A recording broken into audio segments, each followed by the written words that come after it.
कोई बच्चा बीमार रहे तो उसके माँ बाप सर्वाधिक परेशान होते हैं, और कदाचित डॉक्टर ये कहते हैं कि ये ऐसी बीमारी है इसको जो ठीक नहीं हो सकती है।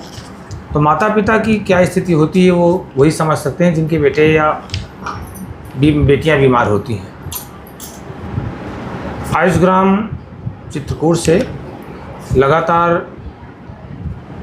दौरे और झटके के बच्चे रोग मुक्त हो रहे हैं। समय समय पर आप सबके सामने उनको लाया जाता है। इसी क्रम में आज हम एक 8 माह की बालिका है, जिस समय हमारे यहाँ इलाज के लिए आई थी, चिकित्सा के लिए आई थी, उस समय इस बालिका है नहीं, हाँ, इसकी उम्र केवल 6 माह थी। हाँ।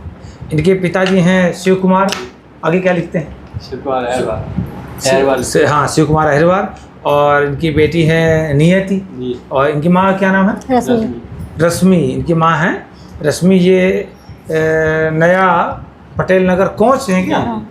तो कोंच जालौन जिला से हैं। ये बेटा कैसे शुरू हुई थी इनको बीमारी, कैसे क्या हुआ था? बचपन से डिलीवरी के समय इसके माइंड में, अच्छा, जिस समय बच्चा पैदा हुआ ये रोई नहीं थी, नियति हुई, हाँ, उस समय ये रोई नहीं थी। फिर 2 माह बाद झटके आना शुरू हो गए। हाँ। फिर झटके इसको 100-150 बार अभी आपने बताया था। हाँ। 100-150 बार। हाँ। और जिस समय इलाज के लिए बालिका आई, नियति को लाए तो एक इसके मस्तिष्क की एक अलग आकृति बन गई थी। इसके यहाँ गड्ढा हो गया था ना? हाँ। इसके यहाँ गड्ढा बन गया था, और तब हमने इसको देखा था।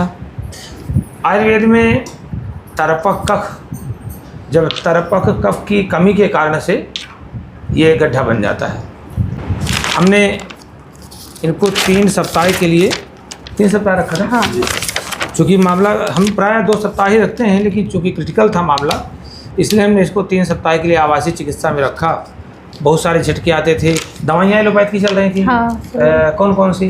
गार्डिनर चल रही थी, लेविलेक्स गार्डिनर, हाँ, और भी थी, और भी कुछ चल रही थी। इनका इलाज कहाँ होता रहा? इनका इलाज झांसी रहा, 2 डॉक्टरों के पास, प्रमोद गुप्ता के पास और अभिषेक जैन के पास। हाँ, तो इन लोगों ने क्या कहा? इन लोगों ने भी मना कर दिया, कुछ हो ही नहीं सकता। हाँ। और फिर इसके बाद ग्वालियर ले गए, इसके बाद ले गए अजय गौड़ के पास। अच्छा, तो उन्होंने साफ ही मना कर दिया कि ऐसे बच्चे ठीक नहीं होते। अरे ऐसे बच्चे ठीक नहीं होते? हाँ। ऐसा नहीं होता है, यदि इसका माइंड विकसित नहीं हो रहा, विकास नहीं हो रहा इसके माइंड का। एलोपैथ में वो दवाइयाँ नहीं हो सकती हैं, ये बात सही हो सकती है, लेकिन आप ऐसा थोड़ी कह सकते हो कि किसी पैथी से नहीं हो सकता। हाँ। प्राचीन काल से हमारे ऋषि मुनियों की चिकित्सा वैदिक चिकित्सा है, उसी से चिकित्सा हमारे देश के लोग कराते आए हैं। 200 साल पहले आयुर्वेद ही तो था। 200 साल पहले एलोपैथी कहाँ था? अगर ऐसा होता तो पूरी व्यवस्था ना फैल जाती। हाँ।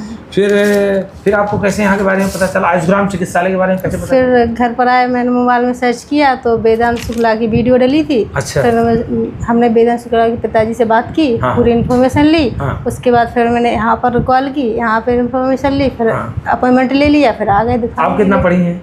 हम BTC कर रखी है। टीचर भी हैं क्या? नहीं, टीचर नहीं, अभी कोशिश चल रही है करने की, तैयारी चल रही है। रोगी के साथ रोगी का जो अटेंडर हो ना, वो बहुत अच्छा, मैंने पॉजिटिव, शुरू से मैंने देखा पॉजिटिव रहती हैं ये।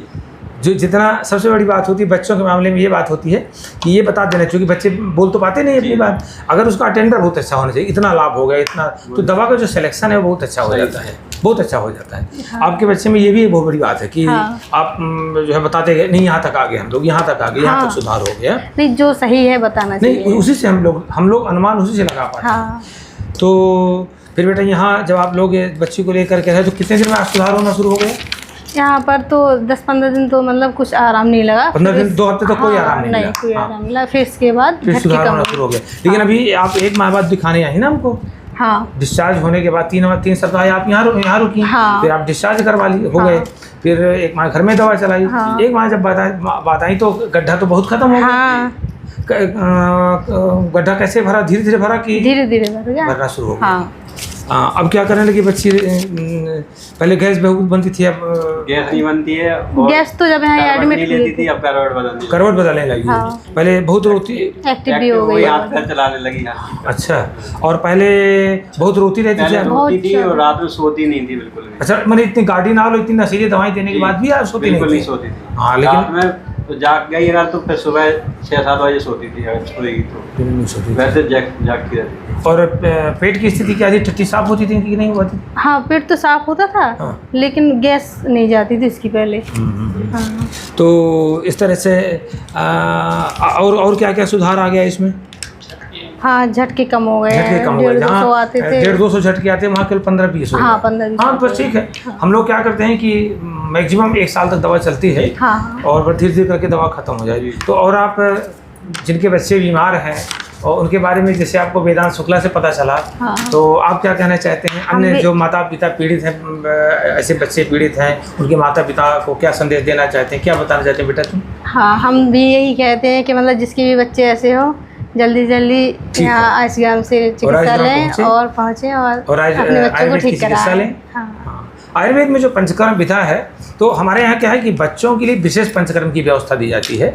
इससे शरीर के टॉक्सिन्स बाहर हो जाते हैं, विकार बाहर हो जाते हैं। हाँ। और वो धीरे धीरे करके ठीक होने लगते हैं। पंचकर्म में इतनी अच्छी विधा है कि जैसे होता क्या है कि दवाइयों का प्रभाव इसलिए लिए नहीं पड़ पाता, क्योंकि आयुर्वेद में बताया गया है कि जिस तरह कोई मैला कपड़ा हो ना और उसमें फिर आप रंग चढ़ाइए तो नहीं चढ़ पाता।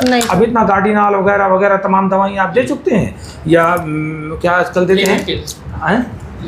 हाँ, और देते हैं आजकल बेल्पोरेट, वो धने क्या क्या देते रहते हैं, और उधर दवाइयाँ पर दवाई चलती है, बच्चे में टॉक्सिन्स बढ़ते जाते हैं। हाँ। हम लोग यहाँ पंचकर्म के द्वारा शरीर शोधन और जहाँ दवाइयों का प्रयोग किया गया, आनंद आने लगता है, रिजल्ट आने लगता है। बस यही बात है। तो मैं भी अपनी ओर सभी उन माता पिता को कहना और बताना चाहता हूँ कि जिनके बच्चे बीमार हों, बिल्कुल परेशान ना हों, आप आयुर्वेद में आवें, आयुष्ग्राम में आएँ। हमारी पूरी डॉक्टरों से टीम है, पूरी नर्सों की टीम है, प्रशिक्षित डॉक्टर हैं। भारत सरकार आयुष मंत्रालय आरएबी द्वारा भेजे गए वो भी हमारे 4 डॉक्टर हैं, वो भी काम करते हैं और लोगों को लाभ मिलता है। थोड़ा समय लगता है। हाँ, ये मैं बार बार सभी को बताना चाहता हूँ, ये ज़रूर समझ लें, बच्चे को जितने जल्दी आप आयुर्वेद, जैसे बच्ची 6 महीने में आ गई थी तो जल्दी लाभ मिल गया, 8 महीने में, 10 महीने, 1 साल में आएंगे तो थोड़ा उससे देर में लाभ मिलता है। टॉक्सिन बढ़ जाती है। जितना बच्चा देर में आता है उतने देर से लाभ मिलता है। हाँ। इसलिए हम कहा करते हैं जल्दी जल्दी आइए आप, जल्दी जल्दी, ये देखिए। हाँ। ठीक है।